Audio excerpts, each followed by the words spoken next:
Oui, bonjour à tous, c'est Antoine. Je vais vous faire un petit édito rapide, je vais faire court et puis ça va susciter le débat, c'est un peu le but. Parce que moi, après Angers, j'ai été extrêmement inquiet. J'en ai parlé avec Thomas en privé. J'ai regardé hier l'émission de Thomas et Constant, là en live, super qualité les mecs. Bravo Constant, super qualité d'analyse, il a déduit plein de trucs et je suis vachement en phase avec ce qu'il a dit, donc bravo Constant. Et un dernier bravo à Hakim Hakim. Alors c'est un pseudo, je suppose, qui a dit faudrait se foutre autour d'une table et virer Marcello. Il dit Olas Malu. Bon bah j'espère pour. C'est en tout cas il a gagné en influence plus 1000, bravo Hakim en tout cas. Si tu écoutes cet édito, il l'avait dit en effet dans un commentaire d'édito sur Olas, il a dit faudrait virer Marcello, se mettre autour de la table et le virer. Bon, bravo à toi. Voilà, donc ça c'est une petite aparté.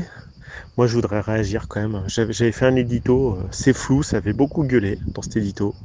Ça avait beaucoup gueulé parce que j'avais critiqué évidemment Juninho et évidemment l'absence de visibilité du projet de jeu de Peter Bosz et peut-être l'absence de management et de vision managériale de Juninho. Bon, j'en sais rien, c'était une idée que je lançais comme ça en l'air.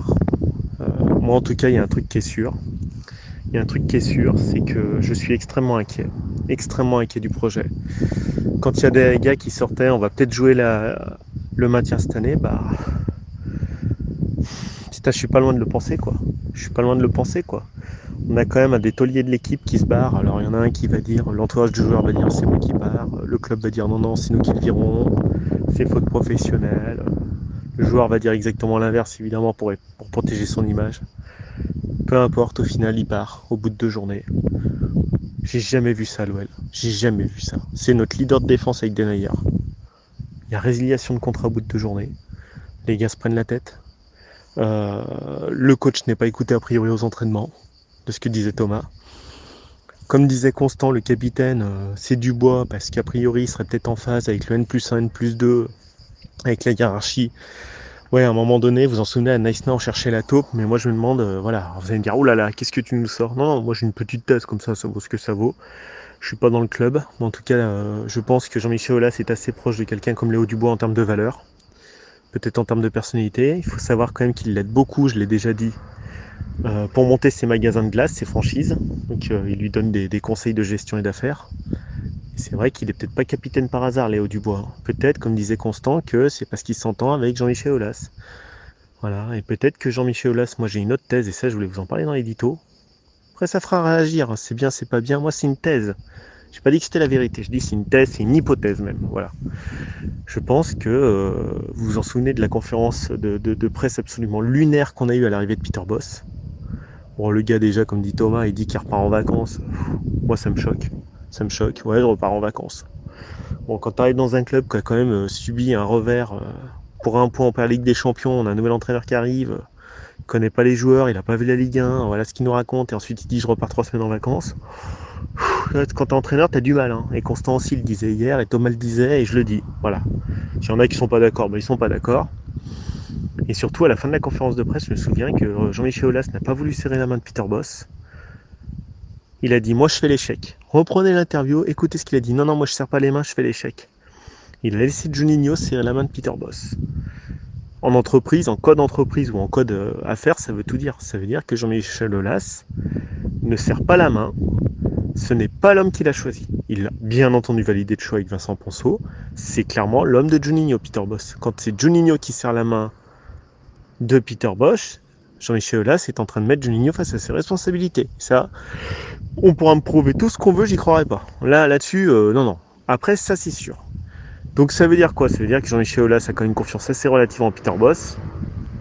D'ailleurs, on ne voit plus Jean-Michel Aulas depuis le mois de mai. On ne le voit plus, on ne l'entend plus. Je pense qu'il souhaite vendre son club. C'est une hypothèse également. Il met plus d'argent dans le club parce que on met pas des sous dans un fonds de commerce qu'on va vendre. C'est évident.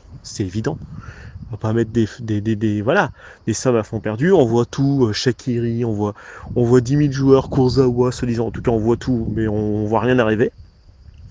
Et c'est moi là où je suis très très inquiet, c'est que Jean-Michel Aulas, alors je l'ai pas critiqué l'autre jour, mais c'est vrai que parfois il a cette duplicité, parce que c'est un homme d'affaires, c'est un malin, et il avait envie de peut-être pérenniser Juninho sur le long terme, à minima ou à maxima, il voulait lui dire, voilà, c'est toi le chef du sportif, à toi les clés du camion, mon copain, et débrouille-toi avec Vincent Ponceau maintenant, c'est toi qui serres la main. Moi, je fais l'échec. Moi, je gère le financier, tu te débrouilles sur le sportif. Et peut-être qu'en mettant Léo Dubois, capitaine, alors Peter Bosz l'a demandé à ses adjoints, peut-être que c'est aussi peut-être une demande de Jean-Michel Aulas de le mettre capitaine, peut-être qu'il a confiance en Dubois, peut-être que Dubois lui fait des retours également sur Peter Bosz et ses adjoints. Moi j'ai l'impression que c'est un peu un jeu très politique ce club, où tout le monde regarde tout le monde, où personne n'a confiance en personne. Les joueurs, l'encadrement sportif, l'encadrement de direction, tout le monde se regarde en chien de faïence là-bas dedans. Et c'est explosif, Denayer va pas prolonger. Je serre les doigts pour qu'on tape les 45 points cette année. Je vous le dis les gars, je serre les doigts, je croise les doigts. On va vivre une drôle de saison. Malheureusement, ça m'ennuie. Pouvait-il en être autrement après le départ de notre meilleur joueur Memphis Depay? Voilà. Dans quel état Paqueta qui revient du Brésil? Là, il revient tout juste de vacances, le gars. Il débarque avec Guimarães au milieu d'un guêpier gigantesque. Dans quel état va se retrouver Paqueta? Parce qu'à Milan, il a sombré mentalement. Moi, je ne vois pas forcément sortir à 23 ans tout le monde du guêpier. Alors qu'il y a des gars comme Marcelo à 35 ans, c'est ces mecs qui doivent nous sortir du guêpier, c'est des chefs. Voilà. Comme Gignac, c'est lui qui a sorti un peu l'équipe de France olympique du marasme. S'il n'est pas là, c'est 0 plus 0 plus 0 avec Savanier. Voilà, c'est les deux qui ont fait le job. Donc moi je suis très inquiet. Virer Marcelo qui est un cadre, c'est encore une preuve que ça va pas. Mais cette conférence de presse, il en parle souvent Thomas, et on en parle ensemble. Hein. Elle était surréaliste, la conférence de presse de l'arrivée de Peter Bosz. Surréaliste. Moi, que le président ne serre pas la main de son entraîneur, à la fin, reprenez-la, hein, cette vidéo. Reprenez-la. C'est complètement hallucinant. Hallucinant. Ça veut tout dire. Moi, j'ai dit, mais je comprends pas. Pourquoi il serre pas la main? Et en plus, les journalistes lui disent, Monsieur Aulas, serrez la main. Non, non, non, moi, je fais l'échec.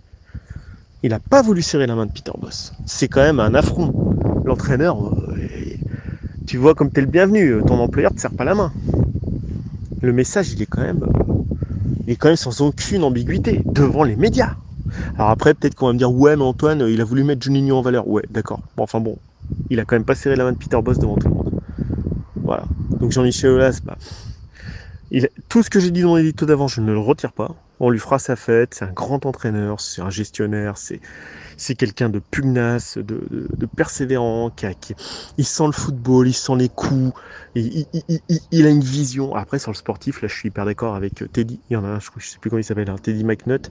Et il avait dit, ouais, non, mais attends, il lui manque quelqu'un équivalent au niveau sportif. Évidemment. Évidemment. Évidemment. Maintenant, voilà, c'était un petit aparté, c'est le flou numéro 2. J'ai l'impression, allez, on va l'intituler House of Cards. C'est vraiment House of Cards. C'est politisé au possible, le club là. On sent que ça devient politisé. Et ça, c'est pas bon. Ça devient plus spontané.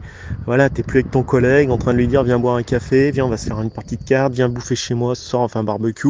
Non, non, non, non. Quand ça se crispe, tout se politise. Les relations humaines se politisent. Et c'est ce qui se passe dans le club. Ça se politise à l'extrême. Bien, si vous arrivez à me convaincre du contraire, tant mieux, pourquoi pas, ça se politise, c'est ce que dit Constant. Constant, il a fait une analyse hier, ça m'a éclairé, ce qu'il a dit, je dis, mais ce qu'il dit, c'est vachement bien, c'est vrai, ça se politise à mort. Et Thomas le rejoignait, ça se politise, moi je le sens comme ça, Constant le sent comme ça.